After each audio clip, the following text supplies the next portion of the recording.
ever feel like, you're working on building a happier life, but you kind of maybe like didn't get the instruction manual or something. Right. So today we're going deep on some serious like inner construction.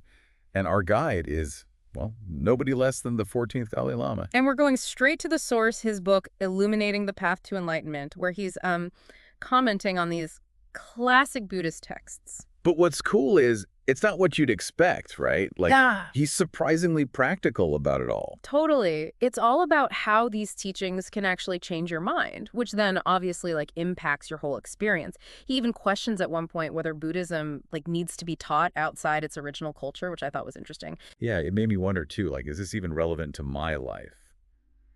But then he goes on to explain why these ideas might be super helpful now in the modern world. It's like he's saying everyone can benefit from a little, mental renovation. Totally. And he even uses that comparison like it's construction work, Yeah, like it takes effort, got to have some discipline, but you're building something positive ultimately.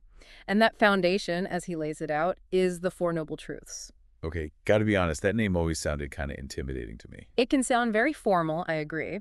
But at their core, they're all about how suffering comes from, like, clinging to a wrong view of reality. Okay, so, like, how many times have you gotten really worked up about something only to realize later it was no big deal? Exactly. That's our minds clinging to a certain story we're telling ourselves, creating totally unnecessary suffering. The path, the Dalai Lama is saying, is about aligning with how things really are. And he's very clear that it's not about blind faith, but actually, like, investigating. He even compares it to science, encouraging you to observe your own mind, your thoughts and emotions, and see how they cause your experience. He even says that Buddhism actually values objectivity and self-assessment. Right, like don't just take my word for it, try it out and see. Which leads us to this idea of the 3 levels of refuge. And it's interesting. He starts with a fear I think a lot of people have, which is like having a bad rebirth. It's that very human worry of, okay, what happens after I die? And will it be, pleasant? Nobody wants a bad reincarnation, right? Right. But then he digs deeper, talking about finding refuge from the suffering our own minds create, our attachments. You're not just victims of circumstance, right? Right.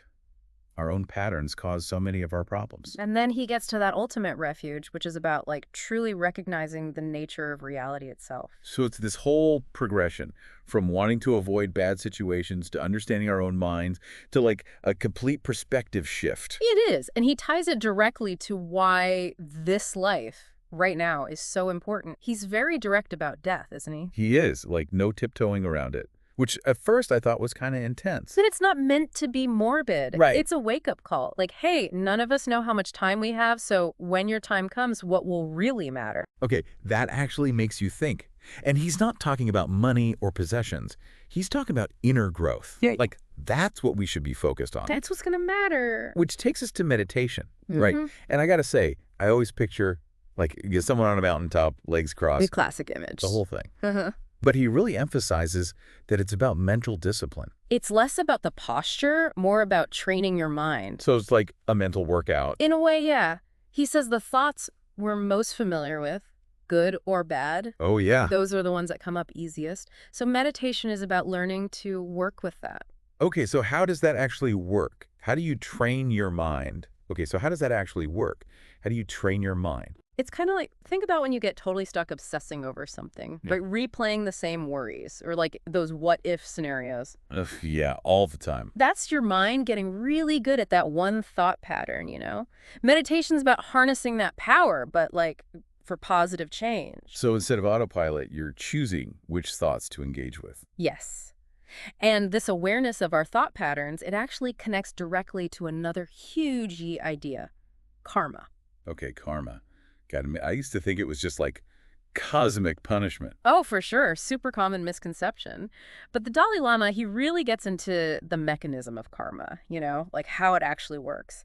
He's saying that actions leave these imprints on our consciousness, which then go on to shape our future experiences. So less about some judge in the sky, more about cause and effect happening in our OWN minds. Exactly. Like those grooves we were talking about earlier, but on a way deeper level, our actions, even our thoughts, they create these karmic imprints that then influence how we see and interact with everything. Wow, that's kind of empowering. Yeah. You put it that way. Like, we actually have a lot more agency than we realize. But speaking of influences, he also talks about how important teachers are on this path. What's his take on that? Oh, it's huge in Tibetan Buddhism, for Mhm. sure. But he's very clear, not all teachers are equal. Which makes sense. You don't want just any advice when it comes to, like, your whole spiritual life, right? Right. And the Dalai Lama really emphasizes ethical conduct. He even tells the story about Atisha, who's like this super revered figure in Tibetan Buddhism. So Atisha, he was known for being totally unimpressed by fancy lamas, even if they had tons of followers. Oh, yeah. He cared way more about humility and like genuine practice over someone putting on a big show. It's about walking the walk, not just talking the talk. Right. Like, a true Buddhist teacher embodies the teachings, not just like lectures about them, right? 100%.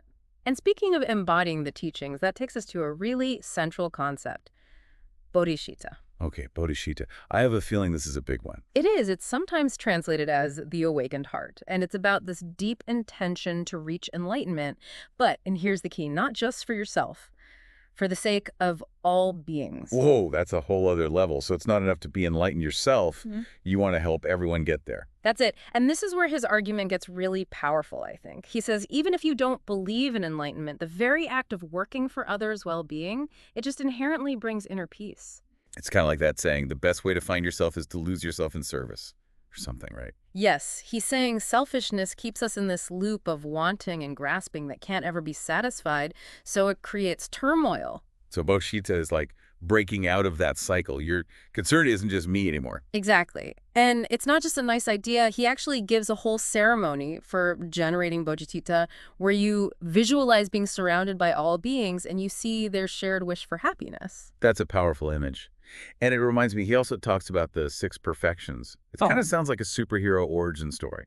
It does. These are the qualities he says we cultivate on the path, and bodhicitta is what fuels it all. Okay, lay it on me. What are the 6 superpowers? All right, so first up, generosity. But we're not just talking like giving money away. Oh. It's broader, sharing knowledge, offering protection, even just radiating loving kindness. It's about abundance, not scarcity. Generosity as a way of being, not just an action. Yes. Then comes discipline.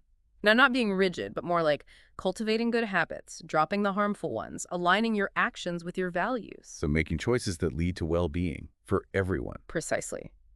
Which brings us to number 3, and oh boy, this one's big. Patience. Not just enduring tough stuff, but like transforming how you relate to it. Oof, that's the hard part. Right.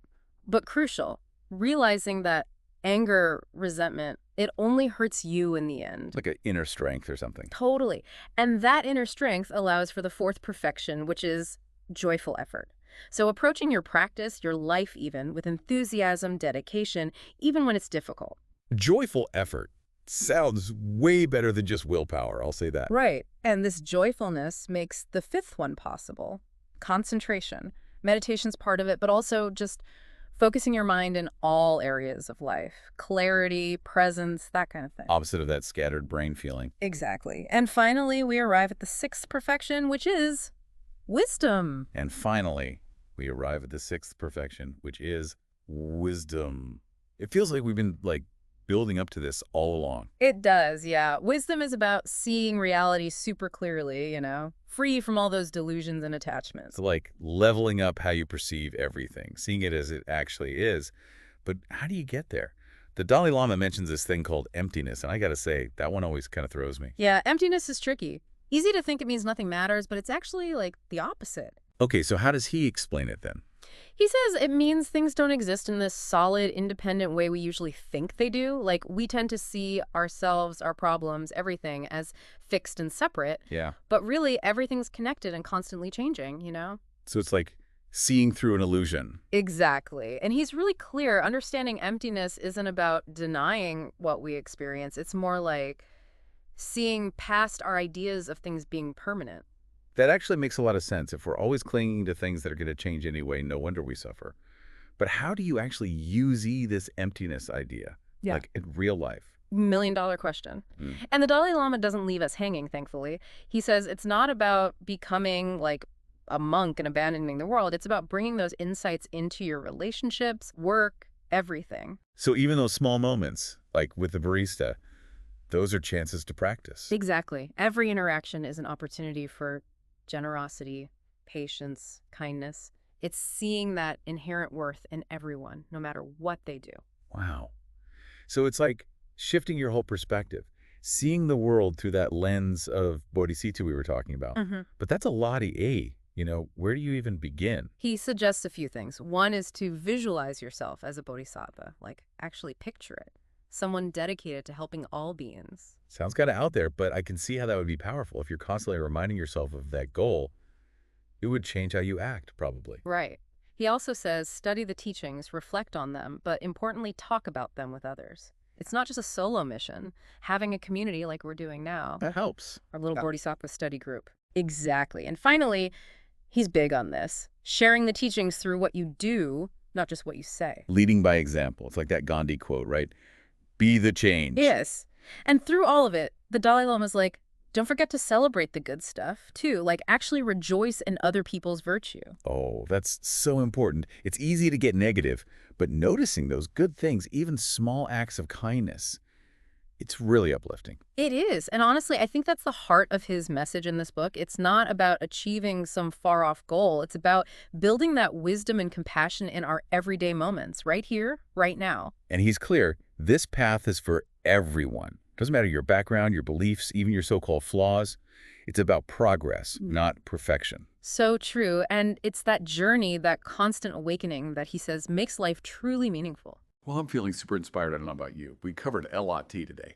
Remember those Four Noble Truths to the Six Perfections, all the way to Bodhisattva. And for me, it really comes back to that image he gives, filling space with jewels versus offering that genuine wish for everyone's well-being, which is bigger, Yeah. Which one really resonates for you? Yeah. Something to think about, something we can all explore in our own lives.